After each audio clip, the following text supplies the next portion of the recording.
Assalamualaikum warahmatullahi wabarakatuh.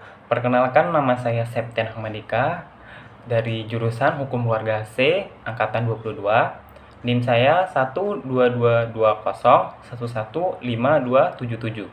Baiklah, di sini saya akan membahas soal atau pertanyaan UTS dari Bapak Khairul Amri, yakni mata pelajaran Ilmu Kalam. Untuk soal yang pertama, yaitu bagaimana analisa Anda tentang doktrin Khawarij dan Murji'ah tentang mukmin yang melakukan dosa besar. Baiklah, di sini yang pertama saya akan menjelaskan mengenai pendapat dari aliran Khawarij tentang orang mukmin yang melakukan dosa besar. Yaitu pendapat dari aliran Khawarij ini menjelaskan bahwasanya tidak menghalalkan darah kaum muslimin. Ketika seseorang melakukan dosa besar seperti makan riba, durhaka kepada orang tua, dan sebagainya, maka boleh untuk dihalalkan darahnya. Sebab menurut mereka, pelaku dosa besar itu keluar dari Islam, dan jika keluar dari Islam, maka halalah darahnya. Sedangkan menurut pandangan dari Murji'ah, orang mukmin yang melakukan dosa besar bukanlah kafir dan tidak kekal di neraka, melainkan akan dihukum di neraka sesuai dengan besarnya dosa yang telah dilakukan, dan ada kemungkinan bahwa Allah akan mengampuni seluruh dosanya tersebut. Yang kedua, yaitu apa saja menurut Anda doktrin teologi fiqh Syiah yang menunjukkan kesesatannya? Menurut saya, yaitu seperti penyimpangan paham tentang orisinalitas Al-Quran. Disebutkan bahwa seorang ulama Syiah, Al-Mufid, menyatakan dalam kitabnya Awail Al-Maqalat kalau Al-Quran yang ada saat ini tidak asli. Al-Quran sekarang sudah mengalami distorsi, penambahan, dan pengurangan. Kemudian persoalan teologi berikutnya itu seperti yang pertama, manusia tidak mampu untuk berbuat apa-apa. Ia mempunyai daya, tidak mempunyai kehendak sendiri, dan tidak mempunyai pilihan. Yang kedua itu surga dan neraka tidak kekal. Pendapat ekstrim yang kedua adalah Ja'ad Ibnu Dirham, seorang Maulana Bani Hakim tinggal di Damaskus. Doktrinnya sebagai berikut. Yang pertama itu Al-Quran itu adalah makhluk. Yang kedua, Allah tidak mempunyai sifat yang serupa dengan makhluk seperti berbicara, melihat, dan mendengar. Yang ketiga, ini manusia terpaksa oleh Allah dalam segalanya. Menurut Jabariyah, ekstrim ini segala perbuatan manusia tidak merupakan perbuatan yang timbul dari kemauan sendiri, tetapi perbuatan yang dipaksa oleh dirinya sendiri. Baiklah, untuk yang selanjutnya itu untuk pertanyaan ketiga, jelaskan dan beri analisa tentang perbedaan Qadariyah dan Jabariyah tentang af'al dan al-ibad.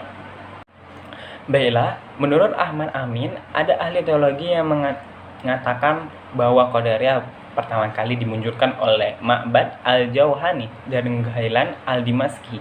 Ma'bad adalah seorang tabi'i yang dapat dipercaya dan pernah berguru pada Hasan Basri. Adapun Ghailan adalah seorang orator yang berasal dari Damaskus. Qadariyah ini sebagai isyarat menentang kebijakan politik Bani Umayyah yang dianggap kejam. Apabila paham Jabariyah berpendapat Khalifah Bani Umayyah membunuh orang, hal itu karena sudah ditakdirkan oleh Allah SWT. Hal ini merupakan topeng kekejaman, maka paham Qadariyah mau membatasi kadar tersebut. Mereka menyatakan bahwa kalau Allah SWT itu adil, maka Allah SWT akan menghukum orang yang bersalah dan memberi pahala kepada orang yang berbuat baik.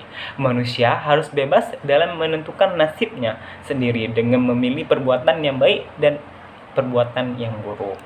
Sedangkan menurut pendapat Jabariyah itu segala yang dialami manusia, baik masa lalu maupun masa depan, baik musibah atau keberuntungan, telah ditentukan oleh Allah Subhanahu wa Ta'ala.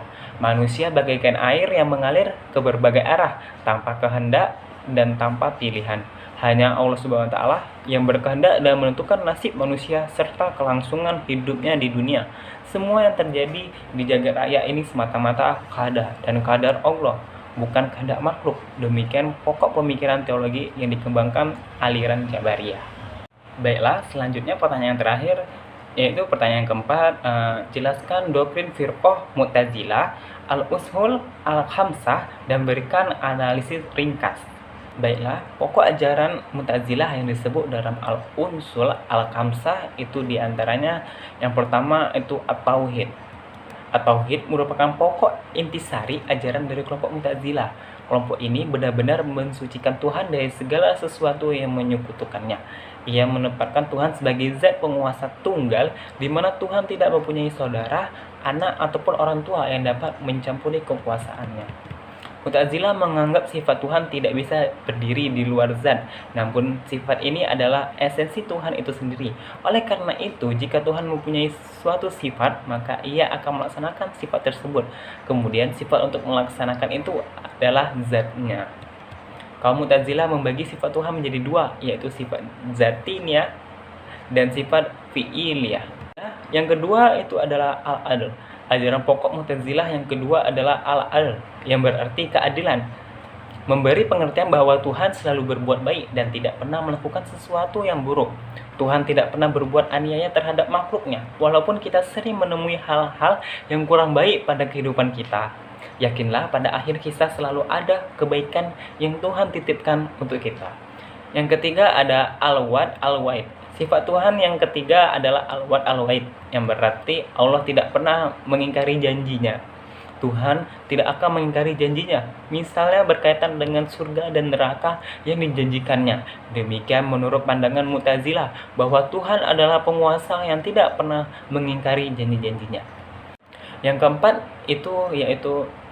yaitu al-manzilah bain al-manzilatain, adalah pokok ajaran yang memandang bahwa posisi di antara dua posisi, misalnya antara mukmin dan kafir, antara suci dan najis, dan seterusnya. Pokok ajaran ini pertama kali diungkap oleh Washil bin Atha ketika menjawab pertanyaan orang yang lagi mengenai posisi mukmin ketika berbuat dosa yang besar. Ia menggambarkan posisi tidak kafir dan juga tidak mukmin, dan ia berada di tengah-tengah di antara dua posisi itu. Dan yang terakhir ada al-am bin al-ma'ruf wa al-munkar. Pokok ajaran ini sebenarnya dilakukan oleh setiap kelompok Islam, namun yang membedakan adalah mereka menggunakan kekerasan atau tidak ketika melaksanakannya.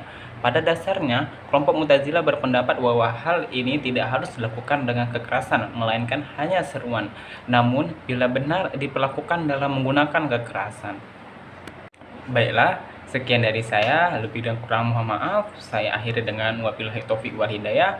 Wassalamualaikum warahmatullahi wabarakatuh.